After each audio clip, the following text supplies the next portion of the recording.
A casa sempre foi pequena demais para caber o que não era dito. As paredes pareciam absorver tudo. As discussões abafadas, os olhares desviados, os silêncios longos que se acumulavam no ar como poeira. Cresci aprendendo a ouvir o que estava nas entrelinhas. O barulho do talher batendo mais forte no prato, o suspiro antes de uma resposta, o jeito como meu pai apertava os olhos antes de dizer qualquer coisa. Meu irmão sempre foi o centro. E eu não digo isso com rancor, só com o tipo de clareza que chega depois que você entende que não é o protagonista da própria casa. Ele é inteligente, disciplinado, tudo o que meus pais sempre sonharam ser. Eu, por outro lado, era o mas. O ele é bom menino, mas... Se ao menos ele fosse mais como o irmão. Quando você cresce ouvindo isso, começa a tentar desaparecer nos cantos, para não dar mais trabalho. Aprende a sorrir na hora certa, a responder curto, a não pedir. No começo, achei que se eu fosse quieto o suficiente, eles notariam o esforço. Que talvez o silêncio fosse a minha forma de agradar. Mas o silêncio, às vezes, só faz você sumir de vez. Aos poucos, comecei a perceber que tudo na casa girava em torno de um futuro que não era o meu. As economias, os planos, as conversas de domingo, tudo apontava para ele, para o sonho universitário, para o orgulho da família. E eu era o que sobrava depois das decisões. O que ficava para depois. Não que eu os odiasse. Acho que o amor ainda existia, mas era um amor distraído. Um amor cansado. Um amor que nunca me olhava de frente. E mesmo assim, eu tentava. Tentava acreditar que, se eu ficasse mais um pouco, se eu ajudasse mais, se eu deixasse de querer tanto, talvez houvesse um espaço para mim também.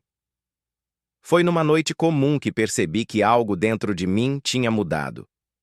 Estávamos jantando e meus pais falavam sobre o vestibular do meu irmão, sobre as taxas, os livros, os cursos. Eu mastigava devagar, olhando para o prato, esperando, talvez, uma pergunta, um olhar, nada. Meu pai disse: se tudo der certo, ele vai conseguir uma bolsa, mas mesmo que não consiga, a gente dá um jeito. E foi nesse "a gente dá um jeito" que eu entendi. Eles dariam tudo, mas não por mim. Depois daquilo, comecei a sair de casa à noite, sem rumo, só andando. As ruas vazias eram o único lugar onde o ar parecia me caber. Eu observava as janelas iluminadas das outras casas, imaginando o que se falava lá dentro. Será que também existia alguém tentando ser visto? Às vezes, eu me sentava no campo perto da cidade e olhava o céu.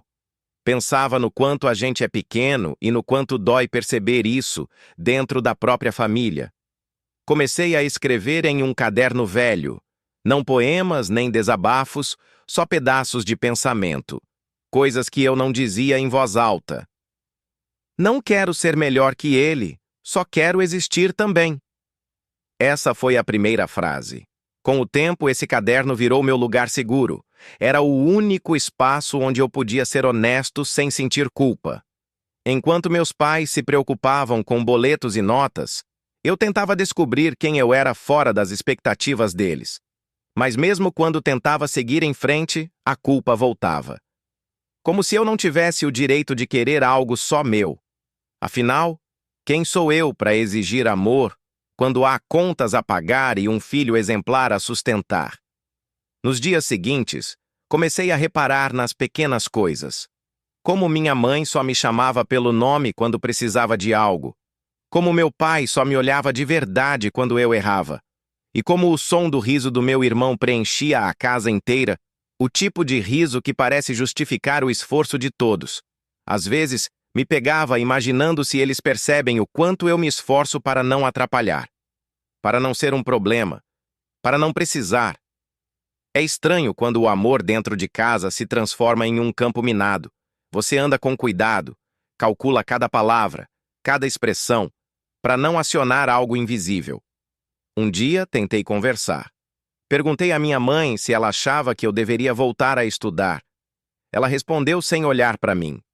Agora não é o momento, filho. Seu irmão precisa de foco. Depois a gente vê o que dá para fazer. E pronto. Assunto encerrado. Aquela frase ficou presa na garganta o resto do dia. Depois, sempre depois. Mas o depois nunca chega quando se trata de mim. Comecei a trabalhar meio período em uma oficina da cidade. O dono era um homem calado, mas gentil.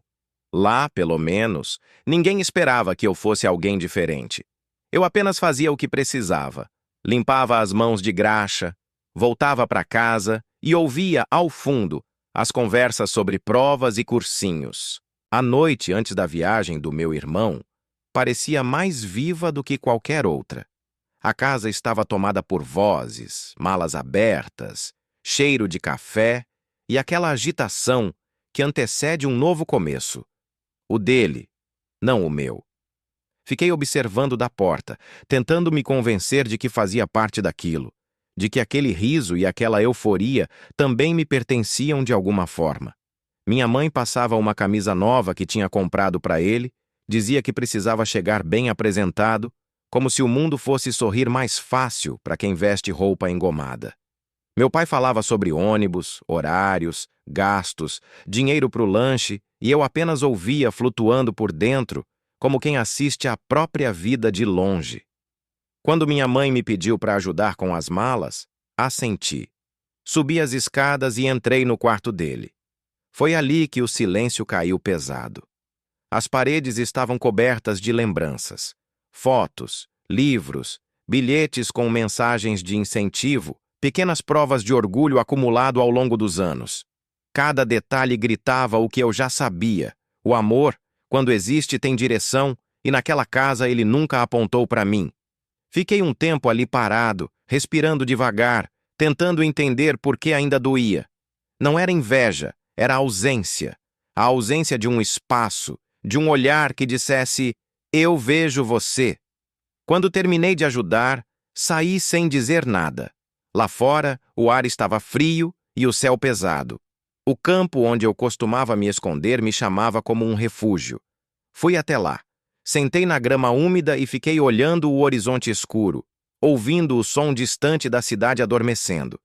Lembrei das noites em que tentei caber dentro das expectativas deles, das vezes em que silenciei o que eu era para não desagradar, e percebi o óbvio: nunca seria suficiente. Nunca seria o bastante para ser visto da mesma forma. Tirei do bolso um papel amassado, uma folha arrancada do meu caderno, onde eu havia escrito dias antes. Um dia eles vão entender que o silêncio também grita. Li a frase algumas vezes e percebi que ela não precisava ser completada. Talvez o silêncio fosse de fato a minha voz. Dobrei o papel e o deixei ali, entre as folhas secas. O vento bateu, levantando poeira, e naquele instante senti algo dentro de mim se desprender, uma leveza estranha, quase desconfortável, mas real. Não chorei. Não havia mais lágrimas.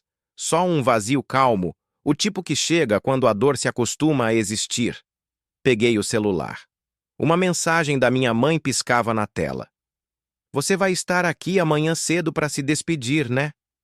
Fiquei olhando aquelas palavras por longos segundos. Pensei em responder sim, em voltar para casa e fingir mais uma vez que tudo estava bem, mas algo dentro de mim impediu. Guardei o celular no bolso e continuei ali, quieto. O vento gelado cortava o rosto, mas, pela primeira vez, o frio fazia sentido. Era o tipo de frio que te desperta, que te mostra que você ainda está vivo, mesmo depois de tudo. E naquele momento, percebi que o silêncio não era mais fuga, era decisão. Decidi ficar comigo mesmo, mesmo que o mundo inteiro estivesse virando as costas. Pela primeira vez, eu não queria ser entendido. Queria apenas existir, sem precisar justificar nada. O tempo passou sem pressa. Quando o sol começou a nascer, voltei para casa. As janelas estavam acesas. O cheiro de café se espalhava pelo corredor. Meu pai arrumava o carro, minha mãe falava apressada e meu irmão conferia os documentos. Passei por eles devagar, como quem atravessa um sonho. Ninguém notou minha chegada, e talvez isso tenha sido o mais libertador de tudo. Entrei no meu quarto, olhei para o espelho e, no reflexo, vi um rosto que eu mal reconhecia. Cansado, mas firme. Não havia orgulho, nem tristeza. Só uma espécie de paz silenciosa, um cansaço que não doía mais. Lá fora, ouvi meu nome ser chamado, mas não respondi. Permaneci ali, olhando para mim mesmo, entendendo que às vezes a vida não precisa de aplausos, nem de despedidas. Às vezes, basta o simples ato de continuar respirando, mesmo quando ninguém nota. E foi assim, em silêncio, que entendi. Eu não era o eco de ninguém. Eu era o som inteiro, só precisava aprender a me ouvir. O dia da partida chegou silencioso, como se a casa soubesse que algo iria mudar. Vi meu irmão sair com o brilho nos olhos, que sempre admirei e temi. Minha mãe acenou, meu pai sorriu e eu fiquei à janela, imóvel. O carro se afastou devagar, levando com ele tudo o que eu não fui. O silêncio que ficou não doía mais. Era leve, quase calmo. Caminhei pela casa vazia e percebi que, pela primeira vez, havia espaço para mim ali. Peguei meu caderno e escrevi. Talvez um dia eles me vejam. Talvez não. Mas eu me vejo agora sair, sentindo o vento frio no rosto. A rua estava vazia, o mundo seguia. E enquanto o sol nascia, percebi que às vezes o fim é só o começo contado em voz baixa.